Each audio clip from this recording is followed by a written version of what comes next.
Olá pessoal, tudo bem?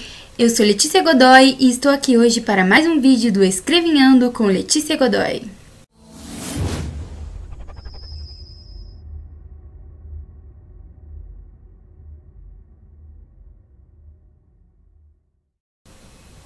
No vídeo de hoje, como eu havia prometido, nós iremos falar sobre o pente literário. O que é o pente literário? Quando eu perguntei, acho que 2 pessoas apenas responderam, e isso me deixou um pouco preocupada, porque o pente é muito importante, ele é uma coisa muito importante mesmo, para qualquer construção de narrativa, para qualquer coisa, para qualquer pensamento de história que nós tenhamos. Então, o que é esse bendito pente, que se escreve exatamente igual ao pente do cabelo? Nada mais é do que personagem, enredo, narrador, tempo e espaço.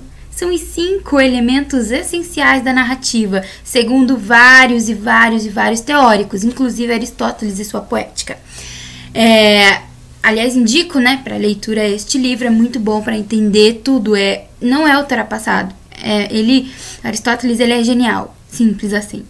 Então, a gente vai falar resumidamente sobre esses 5 elementos que constituem uma narrativa, E vamos falar bem rápido porque é muita coisa e depois vocês podem estar pesquisando mais a respeito para poder construir aí uma história legal, construir um personagem cativante, um enredo forte, Todas essas coisas assim. Bom, os 3 mais essenciais são o narrador, o personagem e o enredo. Eles são essenciais mesmo, assim, tem que ser muito bom. O tempo e o espaço, eles não são... Eles, assim, são importantes, claro, mas eles não são tão importantes, porque você pode estar jogando e brincando com eles são mais maleáveis. Mas a gente vai falar dos 5, bem resumidamente, para vocês compreenderem como é que se dá a constituição aí de uma narração forte, uma narração de sucesso, digamos assim. Ou melhor, uma narração boa, porque ser de sucesso é uma coisa bem subjetiva, Bom, o personagem, vamos falar primeiro do personagem, o P do nosso pente. O personagem, ele tem que causar empatia no leitor. Não interessa se ele vai ser imaturo, se ele vai ser politicamente incorreto, se ele vai ser socialmente maluco, enfim, ele tem que causar empatia. Os leitores têm que acreditar nele, tem que comprar a história dele. Um livro que ajuda muito na construção dos personagens é esse aqui, A Personagem de Ficção. É uma reunião de artigos, sobre todos os personagens, do drama, do teatro, do cinema, dos romances.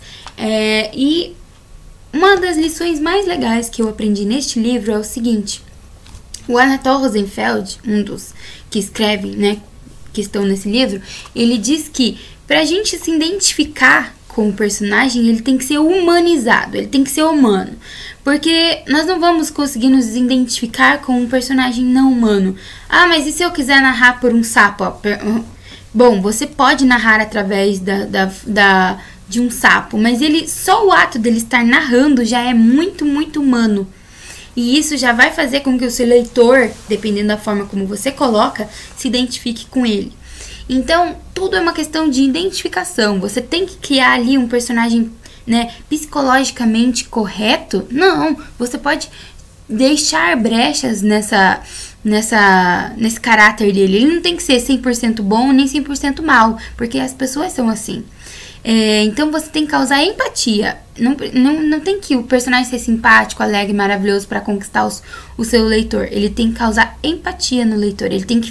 O leitor tem que se sentir na pele desse personagem.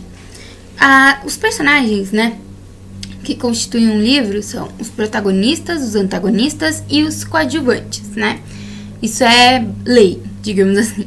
Ou não é uma lei, mas é mais comum, O protagonista, ele é o principal, Ele vai ser aquele que a gente vai seguir a história dele, a gente vai comprar a história dele, tecnicamente. O antagonista, ele tem que ser bem desenvolvido também. Ele tem que ser um personagem assim, ele é politicamente correto, ele faz só cagada, digamos assim, mas ele tem que ter uma justificação para fazer isso. Ou melhor, Tá, a gente chegou lá no fim do livro e a gente descobriu que aquele personagem que não tinha nada a ver, que a gente jamais desconfiou, era o vilão. Bom, isso é bom?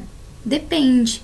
Se você deixou pistas para que o seu leitor, no final, pelo menos entendesse que esse era o vilão, que ele tinha tudo para fazer isso, mas que ele não desconfiou, então você criou realmente um personagem interessante. Então o antagonista, ele pode ser aquela menina da escola que não gosta da mocinha? Pode, claro, mas ela tem que ter desvio no caráter, ela tem que ter, assim, ela tem que mostrar o quanto ela é inteligente quando ela arma as armações contra a mocinha, ela tem que deixar tudo claro de que, ou se ninguém desconfia dela, mas ela tem que deixar alguns desvios de caráter, assim, bem sutis, para que a gente entenda e não fique assim, hã? Como assim? Entendeu? Não sei se eu consegui explanar direito, mas é mais ou menos isso. O seu antagonista, ele tem que ter... deixar algumas pistas para que a gente compreenda que ele vai ser o antagonista. Não precisa deixar explícito, mas tem que deixar pistas.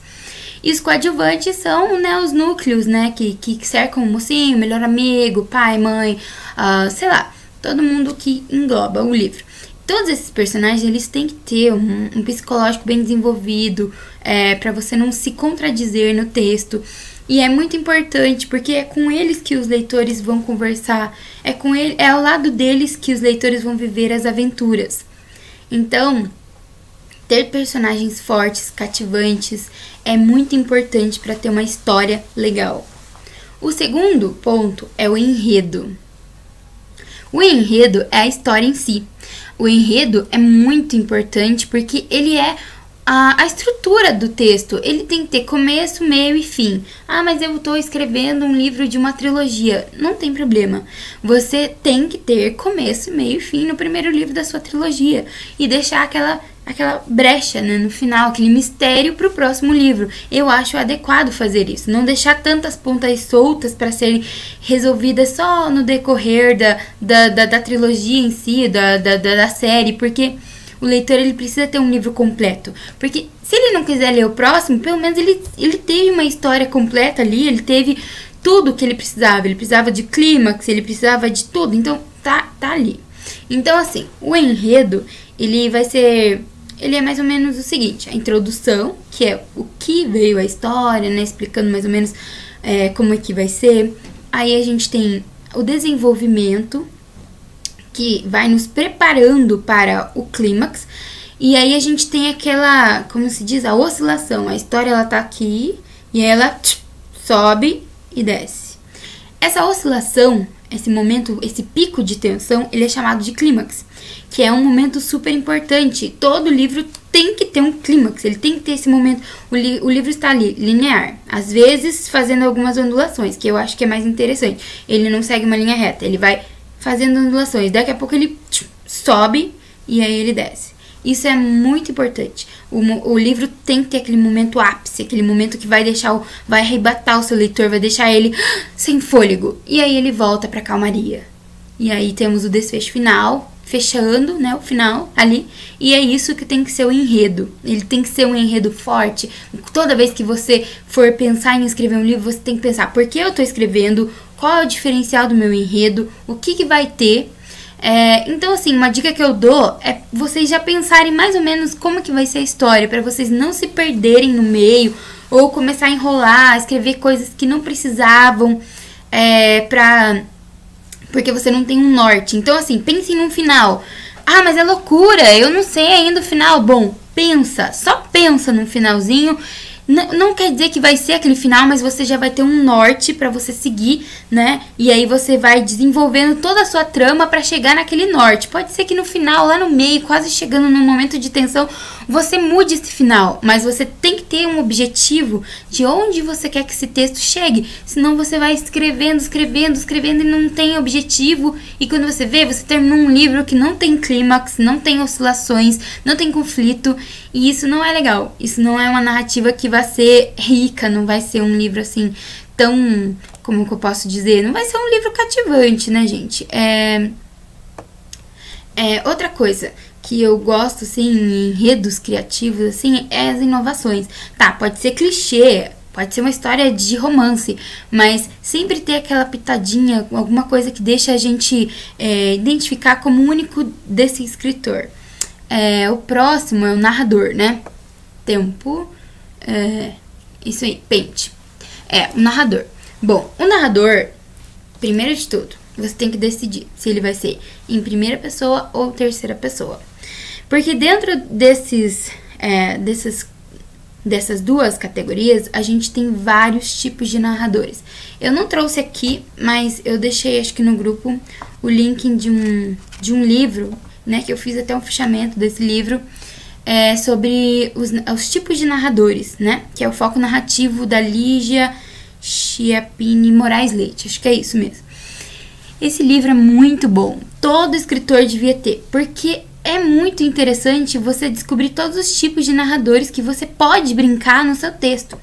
Eu vou falar de alguns mais principais. A gente tem o narrador onisciente neutro, que é aquele que narra de cima, sabe? Ele é um senhor que tudo vê, mas ele não opina na história. Ele apenas nos mostra o que está acontecendo. Ele não opina, ele se mantém mais afastado dos personagens. E aí nós temos o narrador onisciente intruso, que é aquele que opina. Ele é sarcástico, ele brinca com o leitor dizendo, olha, eu não concordo, esse cara fez isso, mas... E tem que saber usar, porque ele é um recurso assim muito bom, mas se você não souber usar, fica completamente confuso. Nós temos o narrador e o personagem, que é aquele em primeira pessoa, que é ele que narra a história, ele que vai, né, contar tudo o que tá acontecendo ali, e aí é um recurso bastante usado, é um narrador bem assim funcional.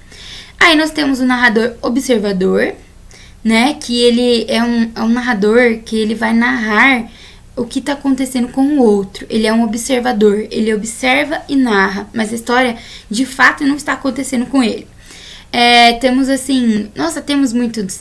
Temos o narrador onisciente seletivo, que é aquele narrador que ele vai narrando assim sob diferentes povs, que eles falam, né, pontos de vista, né? Por exemplo, assim, um exemplo de narrador seletivo é no livro Madame Bovary, porque uma hora ele narra mais focado no Charles, né, no que o Charles está sentindo, né, na capacidade dele de fazer, em ser um médico. Depois ele narra mais focado na Emma, né, mostrando as frustrações da Emma, mostrando por que ela tá mal, porque, né, ela tá se sentindo, como é que eu posso dizer? Ela tá personagem que ela causa empatia, ela é uma adúltera, mas a gente consegue entendê-la.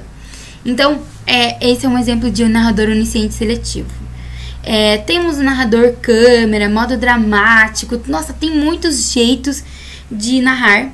E todos esses jeitos de narrar você pode encontrar nesse livrinho, O Foco Narrativo. Eu só vou falar sobre esses porque, né, são os mais comuns. Mas a gente, se quiser fazer uma coisa inovadora, né, tem que às vezes fugir do comum. Então fica a dica. Então o meu narrador ele tem que ser bem delimitado. E você tem que se manter em um tempo verbal. Por que a gente narra no passado? Muita gente fala assim, mas é tão estranho. Eu quero narrar aqui o que tá acontecendo naquele momento, mas eu tenho que dizer, disse, ele estava. Bom, sabe por que a gente narra no passado? Porque pra manter aquela história do era uma vez um príncipe encantado, entendeu? Mas não é necessariamente uma regra. Existem bons livros narrados no presente. Só que tem que ter muita atenção, porque é mais instintivo narrar no passado. E aí, às vezes, acontecem confusões verbais no seu texto e não é função do outro, digamos assim, estruturar o seu texto num tempo verbal. Tipo, que legal, eu escrevi o livro inteiro no passado e agora eu quero botar ele no presente. Faz aí pra mim. Não, não é. Você que tem que decidir. Você é que tem que colocar a sua marca ali e fazer direito. O próximo é o tempo, né? O tempo, então, ele pode ser cronológico ou psicológico. Cronológico é quando ele é marcado por datas, dias, segundos, enfim. E o psicológico é quando a gente vivencia mais por lembranças do personagem. Ah, mas não pode existir os dois num livro só? Pode, claro que pode. Existem várias maneiras de mesclar ali com flashbacks, flash forward, porque você consegue fazer uma brincadeira. E aí, o tempo psicológico tem que ser sutil ao cronológico e vice-versa. Tem que saber casar e dosar os dois. Existem livros ainda que eu acho o máximo, que são narrados em média res. Como assim média res? Que é isso? Média res é quando o livro, a personagem faz uma imersão no passado através dos flashbacks, conta tudo o que aconteceu e volta para o presente, e aí nós temos um flash forward pro futuro, uma perspectiva do futuro do que vai acontecer. Um exemplo universal de obra narrada em média res é O Morro dos Ventos Uivantes, que é um dos meus livros favoritos, apaixonada por esse livro, eu amo esse livro. E a Emily Brontë, ela faz isso muito bem. A mulher, a Nelly, conta todo o passado, o que aconteceu com a Catherine, com Linton, com Heathcliff, e aí volta pro presente, né? E aí ela conta o que aconteceu depois, e a gente tem uma visão, um panorama completo da obra. Eu acho incrível. E aí agora chegamos, né, no último, o espaço. Bom, assim como o tempo, há o espaço físico e há o espaço, como que a gente... Então, assim, o tempo, espaço físico, não... O espaço físico, ele é aquele que revela o ambiente, né? Tá acontecendo numa sala, tá acontecendo no mar, tá acontecendo... ele tá em tal lugar. E aí existe essa transição de espaços, né? Em quarto, sala, e você tem que demarcar bem esses espaços se você for usar muito esse recurso. E aí a gente vai ter também... Espaço psicológico é quando... através de lembranças, o personagem vai nos descrevendo um lugar, ou ele vai falando dos ambições dele naquele espaço, e ele é revelado pelas experiências subjetivas do personagem. Então, existem esses dois tipos de espaço, e também em toda obra pode ter os dois. Eu gosto muito de mesclar, eu acho interessante. E é isso, pessoal. Esses são os 5 elementos essenciais da narrativa que tem que ter em todo livro, ou que você tem que pensar bastante a respeito e delimitar bem. Eu espero ter ajudado vocês que não conheciam o que era o Paint, agora vocês sabem o que é e vou fazer direitinho nos livros. E é isso, um beijo e até a próxima!